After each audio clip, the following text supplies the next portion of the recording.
Uh-oh. You guys are in trouble. I wasn't really asking for join the Republic. They've just programmed the software cheat into their board. My God, whoa!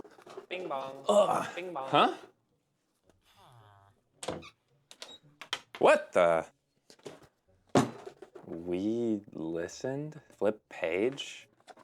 We kind of sort of listened to some stuff that you might have suggested, but also other stuff we might have ignored. But where we did listen is totally sick, and you should be super stoked and happy. P.S. You're cute, and we like listening to Kadeli on Spotify. ASUS? Oh, okay. Okay, did they do it? Not quite. Okay, but also yes, like there are some things that they did really good here. If you ignore the other stuff. Yeah. Howdy, hey, I'm Hipyo Tech and I try keyboards so you don't have to. And memes aside, this is the ROG Azoth X. And I know what you're thinking, but Hipyo, that sounds really familiar to the ROG Azoth Extreme or the ROG Azoth. Didn't they do another one of these? And yes, it is incredibly similar, but with a couple big important differences. Number one, how did ASUS listen to me? What did they change and add to this thing that makes it any different than the others? Number two, who in their right mind would pay almost $300 for this thing? And number three, does it sound like heaven? He said the thing, oh my God!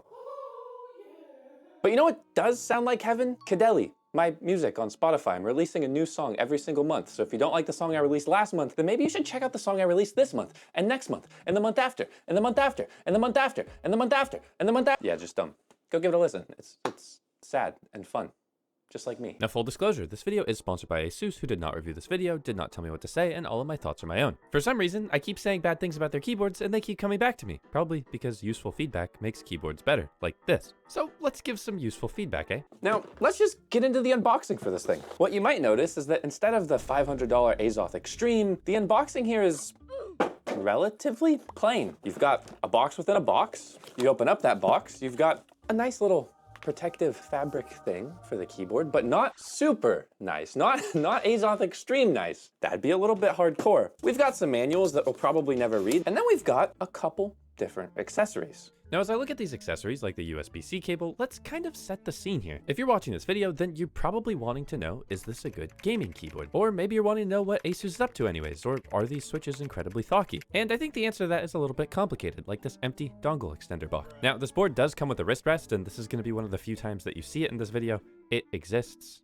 I'm not a big fan of wrist rests. But the thing that interests me the most is these switches. These are the ROG NX Snow 2s. Now, you might know that the ROG NX Snow 1s were one of the best switches from a gaming company, specifically from a gaming company, because there's a lot of other better switches out there. But the 2.0s, those mean that they're better, right? We'll test that later in this video. Let's look at the keyboard. And how did we even get here in the first place? Well, if you're new to the world of keyboards, then gaming keyboards are one of the best ways to trick gamers into spending lots of money. And they do that in a couple different ways that we'll have to be very skeptical with as we look at various keyboards. Now, traditionally, gaming keyboards were like this. They sounded like war crimes, they were functionally no different than a regular keyboard minus a couple milliseconds of latency, and they charged you so much money. Now, one of those things has not changed in the last couple years, but some of the other things have. A bit of an arms race has started between Razer, you might have heard of Wu-Tang, and ASUS. Needless to say, gaming keyboards have gotten a lot better, and your options are way more broad. This is just one particular one that we're looking at today. But this raises one question. What makes a gaming keyboard a gaming keyboard? And I know some of you are gonna say it's aesthetics, and this keyboard is aesthetically very divisive. To me, I think it's absolutely beautiful with these incredible keycaps that are the first reason that ASUS has listened to me. Now, are they incredibly gamery? Yes, they are. But look at this two-tone texture thing going on here. These are functionally pudding keycaps with dye-sub tops, meaning they should look really good with the RGB on. As far as the rest of the keyboard goes, it's a 75% keyboard, meaning you keep your arrow keys, you keep your F keys, but you do lose your numpad. And the build quality here is basically no different than the regular ROG Azoth from the first glance. You've got your aluminum top plate, which is fine, but we'll take a look at some issues that I've had with that. And then the back is, wait, is that plastic? Now, gaming keyboards do need to be fast, and the one thing that this board does really, really well is wireless. Oh, and of course, RGB, because who would be a gaming keyboard without RGB? But look at that! That thing is nice! The way that it shines through, oh my god. Now, could you get the same functionality with $20 pudding keycaps? Yes, but they wouldn't have this branding. So I guess that's one perk. You also might notice there's a screen in the top right with a little knob. This is very, very handy. It lets you adjust your brightness. It lets you adjust your RGB mode.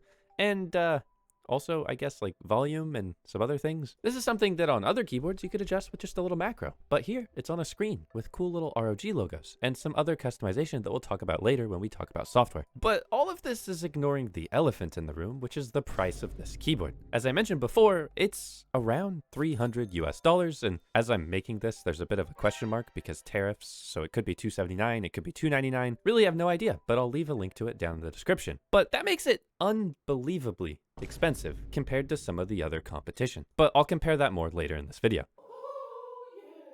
Now, my first impressions of this thing is that aside from these keycaps, it doesn't really feel that much different than the ROG Azoth. But functionally, maybe some of the changes are on the inside. But these keycaps are pretty sick if you're into this aesthetic. The shine through pudding, but also the dye sub PBT, I'm kind of into it. But when I asked for dye sub, I wasn't really asking for join the Republic. Who wants to join the Republic? Maybe just go for a pretty color scheme and tone it down the next time. Like, I like this aesthetic, but I would say a lot of people might not. Who knows? Do you like this aesthetic? Comment down below. But one of the places that there is a little bit of a difference is the price. Now, granted, this is like the post-tariff price, blah, blah, blah. But the normal Azoth is $200, which was already arguably overpriced. So the main question will be, who is this for? As we delve a little bit deeper. But wait, if this keyboard's almost $300, then it probably has really premium features, like a really nice gasket mount, right? Right? One thing I do notice is that the gasket performance here is almost non-existent, which might have to do with something on the inside that changed. Also, unlike the ROG Azoth Extreme, the back is plastic, just like the regular ROG Azoth, which leaves me a little bit confused because you can get a full aluminum keyboard that's 75% with similar switches and similar keycaps and similar everything for like $80 nowadays. So no, this is not budget friendly whatsoever. But then what is it? And this gave me the idea to check out the switches and keycaps, which led to an interesting discovery. Wait a second. Oh my God, they listened. Guys, what's a south-facing LED? They gave me south-facing LEDs. Granted, it's about 2 years late and it's kind of insignificant now because most switches have fixed the issue that made south-facing LEDs such a bad thing. In fact, nowadays, north-facing LEDs are arguably better for gaming, but like, they listened. But then this is where I started to run into some other glaring issues with the keyboard. Let me just... Wait, did that? Do you see that scratch? That can't be real, right? Uh-oh. Uh-oh. You guys are in trouble. Now, this is a really interesting issue because I see this on a lot of white keyboards with pretty cheap finishes. One good example of this that I completely roasted is the Wooting 80HE. And I was like, oh, maybe it's my keycap puller. So I used the included switch puller and boom, it's way worse even. It's kind of unacceptable for a keyboard of any expensive price point to mark up this easily. And to be fair, there is an easy fix for it, which I'll show you in just a second. But this is ridiculous. How is that premium that my keyboard can scratch up that easily by a tool that I'm gonna use on it any day? But with a magic eraser and a little bit of grit, okay, a lot of grit, it does wipe off. So I can't get too mad. It does wipe off, but it also leaves permanent scratches, just like on the Wooting. Guys, this isn't a premium finish. I don't know why people keep doing this. It can't be that hard, right? It can't be that hard. Is it that hard? Please educate me. I don't know. Now, internally, there are some differences, like some extra foam that do make this keyboard sound a little bit deeper and do ruin the gasket performance. But the most important part of this are the switches. The NX 2.0s are the best switch that ASUS has ever made. They feel incredibly smooth, they sound really nice, and they are really responsive. But one thing you might have heard recently if you're looking into gaming keyboards is that Hall effect is the only kind of switch you could possibly get for gaming. So let's dive deeper into these switches. The switches are really good. They're smooth, they're responsive, they're not Hall effect. So if Hall effect and rapid trigger is something that you absolutely feel that you need, this ain't it. So a gaming keyboard that's not Hall effect in 2025, especially when ASUS already has some of the best Hall effect switches on the market. Check out my video on that up here. Bit weird that they added an X and then didn't make it Hall effect. But these are really good. They feel great. They sound great. In fact, that's basically the bare minimum nowadays, but they've done it and I'm proud of them for that. And the board is still hot swappable. So you can remove these at any time. You could replace them with different switches. You could have silent switches or they're clicky switches, which are really good. Some of the best clicky switches that you could possibly get in a gaming keyboard. But they're not gonna be the best for gaming. So then what is the best on this keyboard? It still has some of the best wireless performance I've ever seen on a gaming keyboard. In fact, that is still the one leg up that ASUS has here. And with their Speed Nova technology, it just means it works really well wirelessly.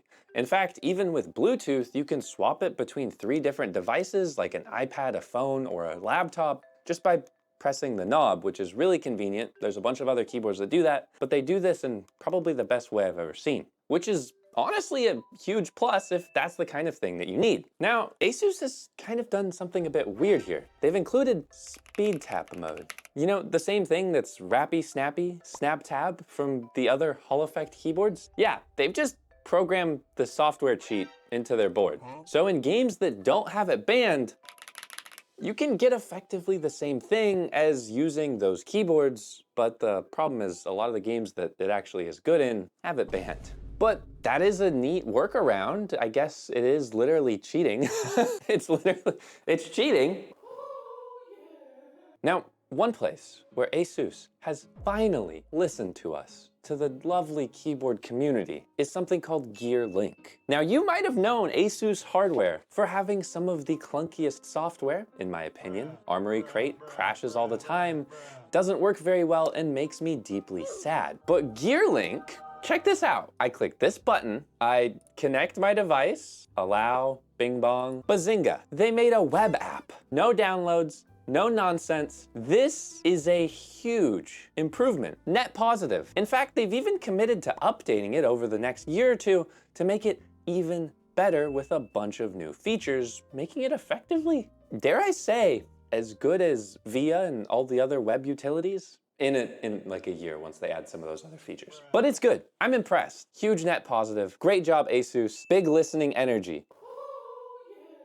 But I know what you're thinking. Hipyo, you said lots of good things about this keyboard. You said lots of bad things about this keyboard. So then what do I do with this keyboard? Do I buy it? Do I make fun of it? Well, ultimately, that's up to you. And if you're on a budget whatsoever, this thing is a terrible option. Like, you could get 3 or 4 of a keyboard that's almost as functionally good for the same price. But if you like this aesthetic and you like ASUS branding, then this is one of one. This is the only keyboard that you can get with these keycaps that looks like this, that has the ASUS gamer branding. So in that respect, it's still a really good keyboard. It's just really, really overpriced.